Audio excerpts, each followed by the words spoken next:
You are watching or listening to the Good Morning Gwinnett Show, hosted by Audrey Bell Kearney, bringing you your daily dose of business and technology to educate, empower, and inspire small business owners. Be sure to subscribe to the show today.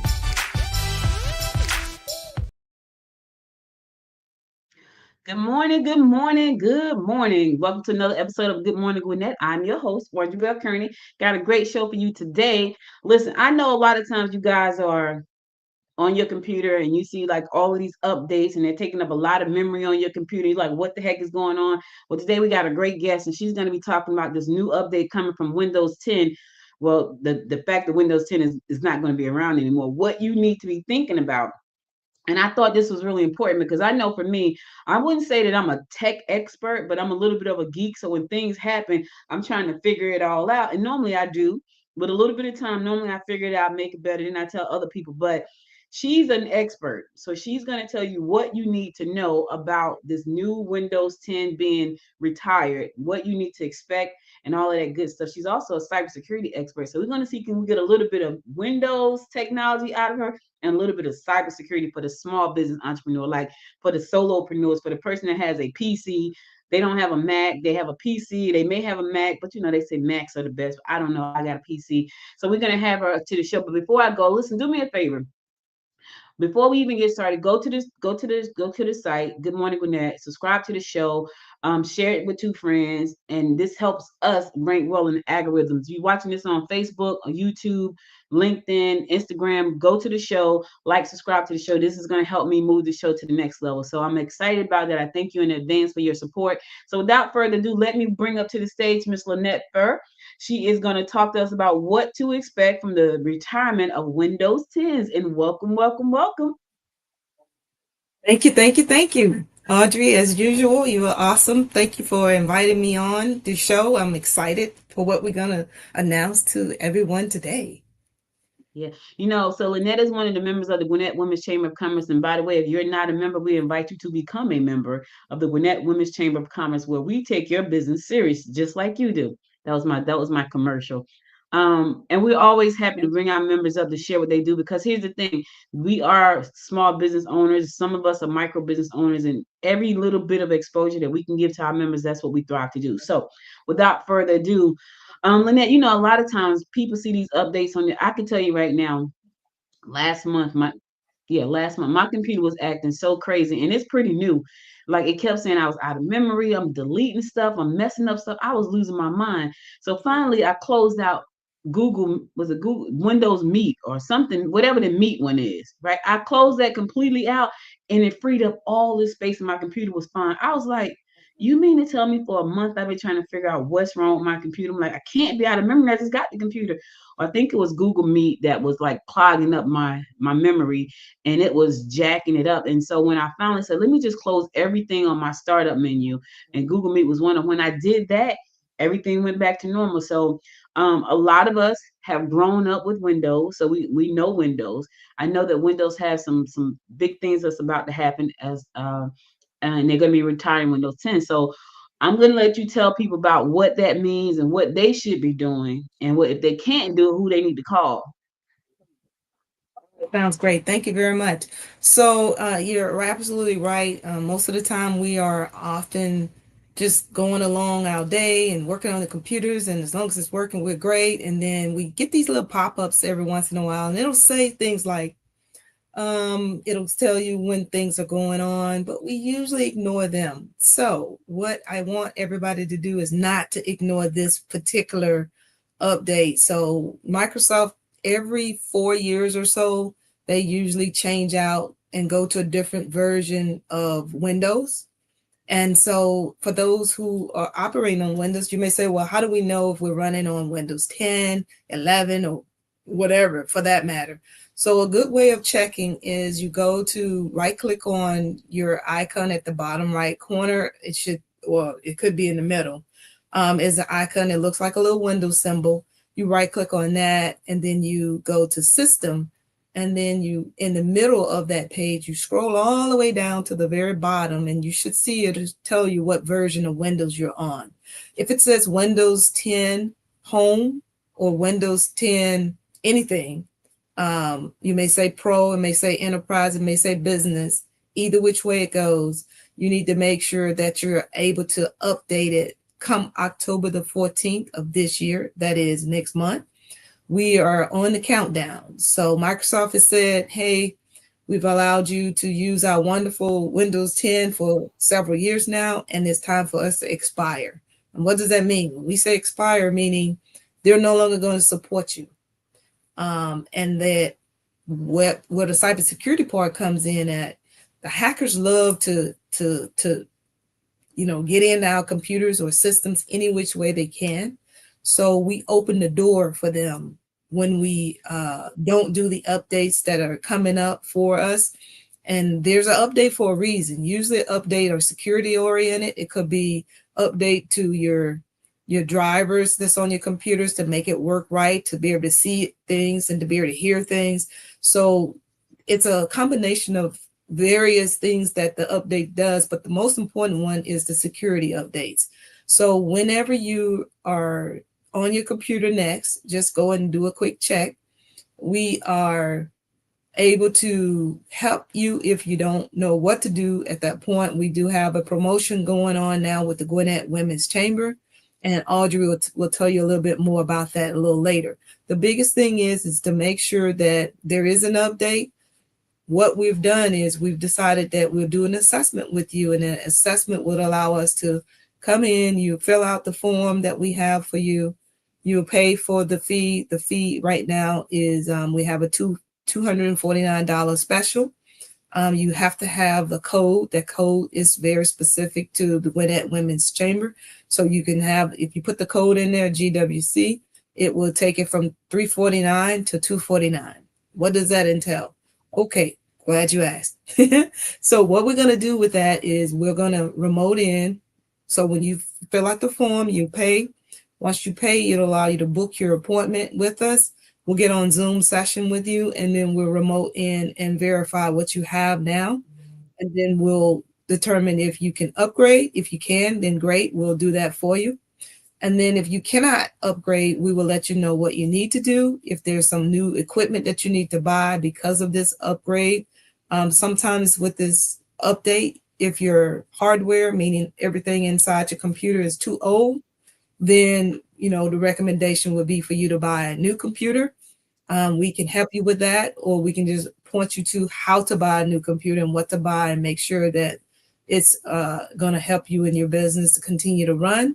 And most importantly, after that, if we decide that, okay, you need a new computer, then what we'll do is we'll take the monies that you've already paid, put that on towards setting it up for you remotely, that is, and then you'll be good to go.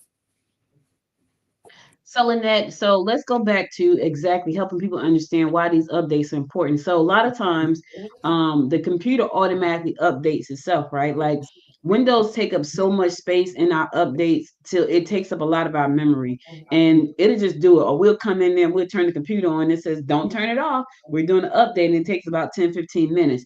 So why is this important? Because I just checked mine when you were talking. I'm on Windows 11 Home Edition. First, let's talk about the edition. Should I be on the enterprise edition? It's just me at home, so I don't know if I should need to be on the enterprise. But is there a difference between being on a enterprise or small business versus a home edition? Let's start there first, and then I'll talk about the updates. Excellent question. Thank you for asking that, Audrey, because I was going to mention that. A lot of businesses, what we're finding is some of the people we've already helped, because we rolled this out to some of the other chambers as well. And so when we get on with them, what we're finding is that they may have Windows 11 already, but they have Home Edition. So depending on your industry, I want to just tell you my personal opinion is you should always have a professional edition. There's different levels. There's Windows Home, which is really consumer based, right? It's not as secure. Windows Professional is the recommendation. And then you have Enterprise and Business. Usually, as long as you have Windows Pro, Professional it's going to say Pro, and then Professional for the long, Pro, it may say Pro. Windows Pro will be the short word, but it's actually stand for Professional. We recommend you do that. Why? Because whenever you're, let's say that you log into your computer it's an enterprise level of Windows. So it gives you more security. When you have your email address through Google or through Microsoft, especially, let's say that your business email address is associated with Microsoft. Then when we set our clients up, what we do is we allow them to log in with the computer with that email address. And when you do that on the back end, it's able to, we can always check to see what's going on when someone is logging in, when somebody's logging out. If you're logging in this state right now, and then a couple of minutes later, you're logging in another state, we would know that, and then we'll be able to, obviously you can't be in two states in a matter of minutes. So that would help us also to protect you more in the security realm as well. So there are a lot of people who they may not use their computer as much, but they use it. But it's not like I use mine all day, every day, twice on Sundays. I use it a lot. So I have three computers in this office right now. Two of them don't work. And I have two in the closet, and I have one in my office. So I have a bunch of computers. Some people don't use their computers as often. Is it still necessary for them to do the Windows 11 update, even if they're not on their computer? Like my husband, he doesn't use his computer very often. He uses it every now and again just to search something. So for a person like him who don't use their computer, is it still necessary for them to change over or to make the update to Windows 11? And if so, why? It's important for everyone. Doesn't matter what you're doing with it or not doing with it, how often you're using your computers, everyone needs to have the base level of security and updates installed. A lot of times what we tell our clients is what we do is we have we're a managed service provider company. And what does that mean? We manage their security, their technology on an outsourced basis. And so we do proactive support, not reactive. And a lot of times we are installing different tools, because in order for us to make sure our clients are safe, it's a holistic approach. We can't just install one tool. Most people say, well, I got antivirus software. Am I good? No. A lot of people will say, well, I'm a small company. Why does it matter? I'm really just, like you say, using it every so often. I even suggest that even for home users, that having the professional version of Windows, anytime we help our clients, whether they're commercial or not, we make sure that they have professional version of Windows. And really because of the security features, extra for security features that they have on it. So you always want to stay up to date. It's like owning a home and you don't lock the door. You just go to sleep and you don't lock the door. Well, you're opening up your house to people to come in while you're asleep. So it's the same way with the computers. The least amount of time that you do the updates, or if you keep waiting, you don't let it reboot and go on and do the updates, the more chances you have of hackers getting in during that time and doing things. And most of the times we don't know when they're in. They're in for a good period of time. They just don't let you know because they're monitoring what you're doing so that they'll know whenever they do their attack, they'll know what the attack, they're watching the emails that you're sending, who you're sending it to, your clients that you're sending it to, even if you're just paying bills personally. Like you said, your husband may go on and pay a few bills or go to his email. Anything that you're doing on the computer is very important to have the most recent updates. I think a lot of times people think it's a lot of money because I've always I've always used Windows. I've never used Mac. My daughter is a Mac lover, so I've always used Windows, and so I've always had like the paid version because I wanted to make sure I had enough email space and I wanted to make sure I had access to all the. I've been using Microsoft products since 1997 or four or something when they had Microsoft front page. This how far back I go. So I've always used it. But now that I'm thinking about it, I don't think I've ever had professional. And I was just looking at the price point of what professional is. It's about the same as what I pay for home edition. Like I think I pay, and I'm on a monthly subscription. I want to say it's $14.99 a month or something. And then to get the professional is like 190 for the year, something crazy. So now I feel like I need to switch over, which is what I'll probably do. Right now there's somebody saying I'll skip the update, right? I'll skip the update because I'm not a tech person, so I don't know what's going on. to that person, I know you said you need to make sure you have the updates, but how can they move forward knowing that my computer is safe, it's up to date? Should they call you and set that thing up? Is it something that they say, you know what, I want to do this, or I don't have the budget? I mean, because a lot of times it comes down to budget. I don't look at it like that. I look at everything I do for my business as an investment in my business. Now, some things I may say, that's not in the budget right now, but it's important. So I plan for that. I need to make sure that like I did that yesterday. Like there's something I gotta pay that's like that I need to get. Well, I don't need to get it. I probably just want to get it, but it's like a few grand, right? So I'm looking at like, okay, I want to get this, right? And I'm thinking to myself, I want to get this. I need to figure out how to get this. When it comes to this, a lot of people just kind of blow it off like, oh, it's Windows, it's gonna do what it's gonna do, it's gonna automatically update, but it won't. And so if they decide not to do the update and nobody's at Windows answering the phones to answer these questions, what do? Can they come to you after the fact, or should they be proactive like you're saying? Well, there's a couple of things. First of all, when we're meeting with the clients that has Windows 11 already and didn't know it, which is great. Like I said before, like you said, you notice you have home. What we're doing is we're helping them to upgrade that over to Windows 11 Pro Professional. And it's $99 to do it. It's a one-time fee. So you pay the $99 direct to Microsoft or whoever you have it through. Now, a lot of these, we are finding that a lot of our clients are doing the best they can, right? So they go and they get an email. Let's say they get an email, professional email, which we recommend everybody have professional email, not a personal email through Gmail that you've gone in and put your business name in front of it. And then at the end, it says @gmail.com. You want to represent your own company, not Gmail or Google. I love them, but you want to always look professional and you want to have your brand to follow you. So you want to have a professional email. So in that professional email, if you choose to buy it direct from Microsoft, most people don't. They go through GoDaddy, for example. They buy it through GoDaddy. They go in, they buy their domain, which is their website. So anytime you see someone's email address, I tell people this little trick. Most of the time when you see an email address, anything past the @ symbol, it usually represents their website.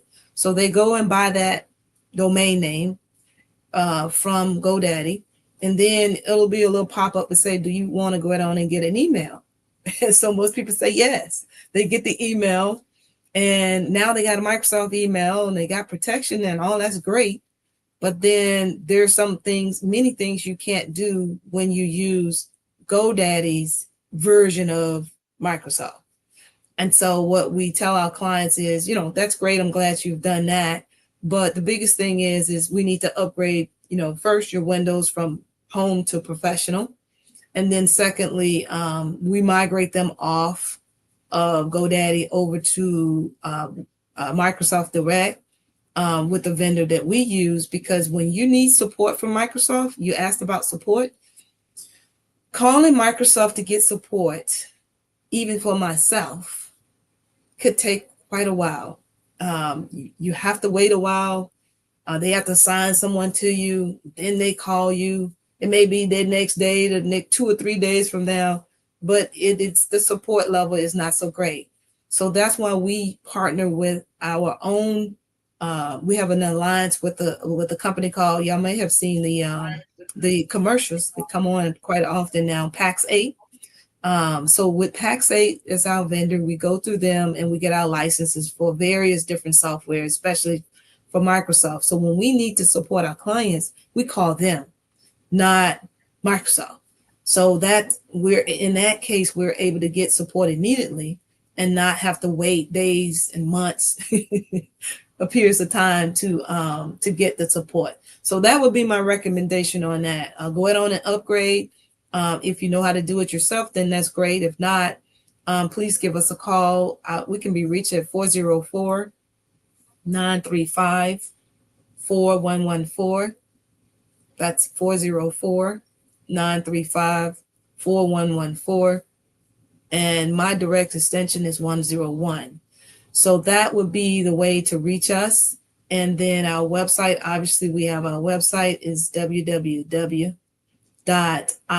as in ignite, CARET as in Tom, ECH, geeks with an S.com. And the best way, I'm assuming that we will have that as well, Audrey. You will have the link for them in the on the YouTube page for them to be able to go and sign up, and then put the code in there for Right. them to sign up to be able to get us to help them in that way as well. Is that correct? Yeah. And so I got a question though, real quick before we go. Um, you talked about um you said people that buy the email, that's a good thing from GoDaddy. Now they got to match the email, which is great. But you also said you need to not have it there.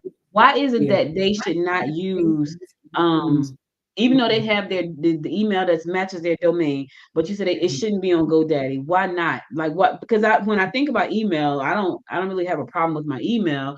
So it's just people sending me emails. Why should they move their emails from GoDaddy if that's where they registered to Microsoft?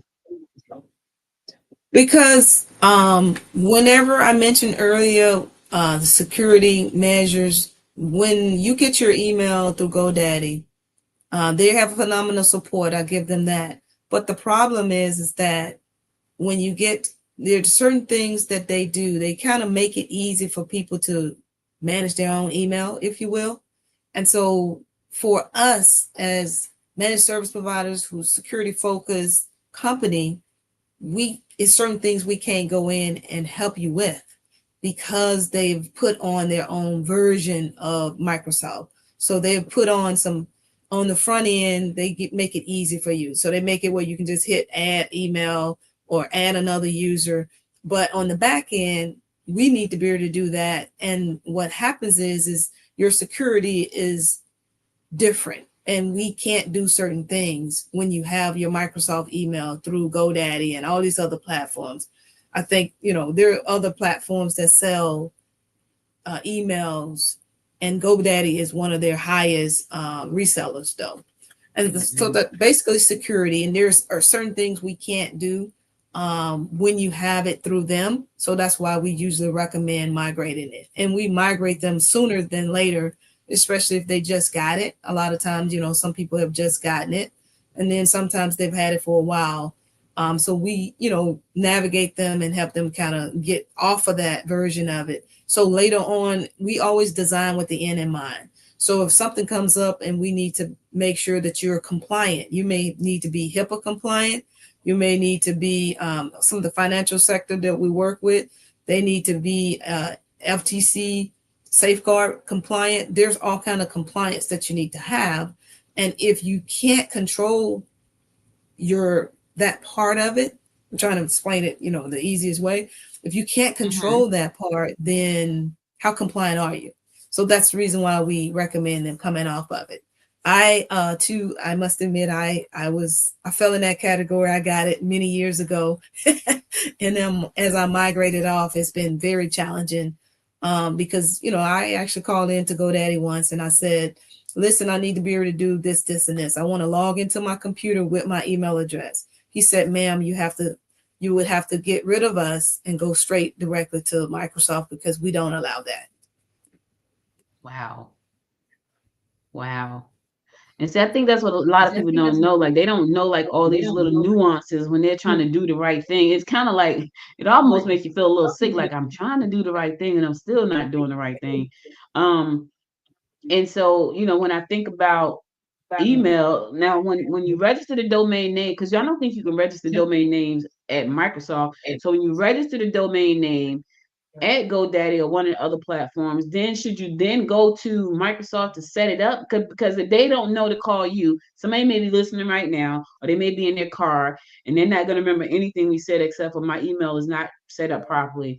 Can they go to Windows after they buy the domain name from GoDaddy and then set up the email there?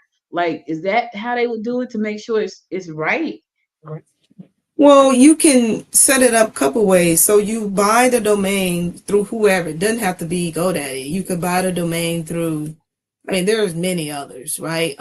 Just most people know about GoDaddy. They're the most highest reseller of domain names. but there are many others, right? So you can buy the domain. There's namecheap.com. There's many. And so you buy your domain, you don't have to have, and sometimes you even can get it through these, like you say, the hosting companies, what we call those companies. So when you buy your domain through, let's say you buy it through GoDaddy, let's say it's abc.com. So then it'll pop up and say, hey, do you want to get an email address? And you say yes. So then pay for that. Then it says, do you want to get it'll say professional email. Then it says, do you want to get a website? And then they'll give you that. It's kind of like going to like Wix.com, and then it asks you the same thing. And so certain vendors have Microsoft emails, and then certain vendors have business emails through Google. So it just depends on which platform you went through. After you've bought it, then it's what we call, the process is called migration. So you have to migrate it from whoever you bought, not the domain, but just the email itself. If you bought the domain and you haven't bought your email address yet, that's great.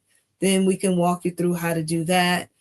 We can order it on behalf of you. And then what we do is at that point, we're managing it for you. So we're managing your email for you. We're managing all your technology for you for, a brief monthly fee. It's a flat fee, a fee that you know what it's going to be every month and not something that keeps changing. So that's kind of how we would recommend what you do for that.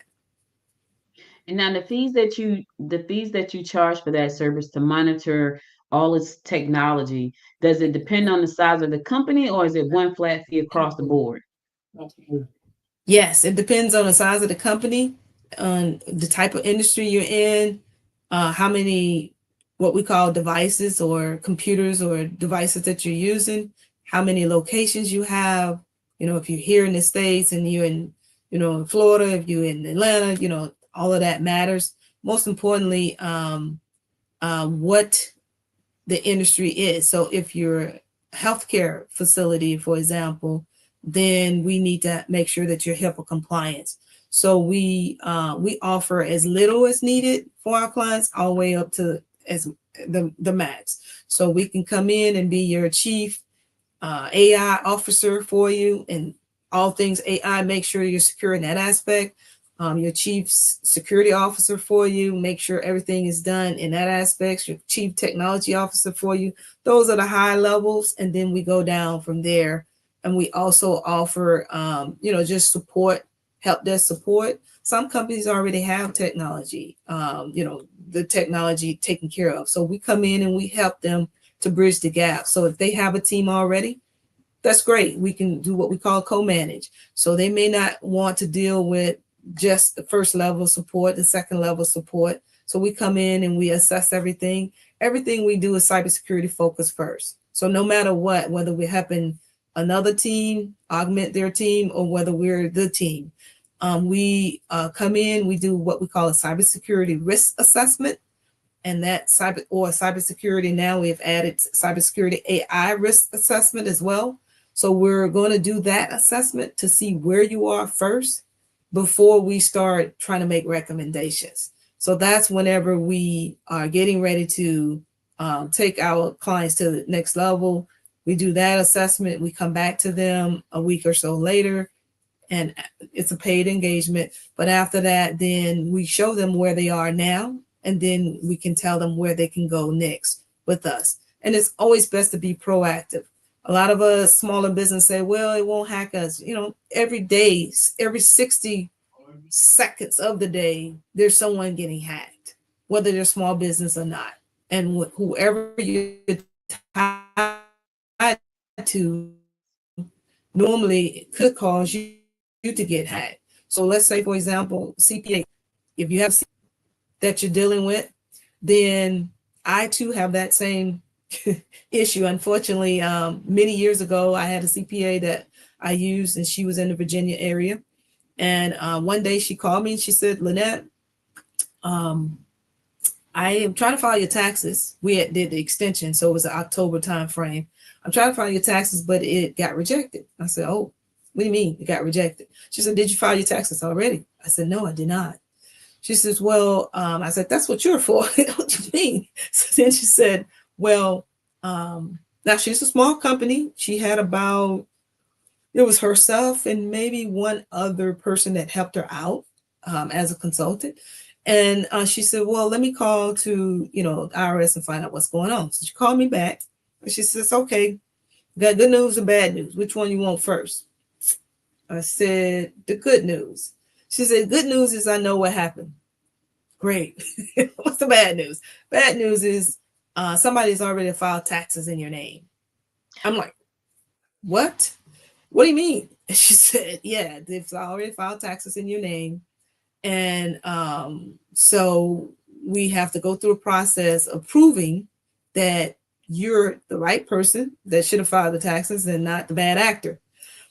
And so for the next 2 years plus, I spent over 30 plus hours of going in physically to the office of the IRS and getting the number and sitting down and being called by a number and showing them all kind of paperwork I had to take to them and prove that I am the person who should have been filing the taxes and not the bad actor.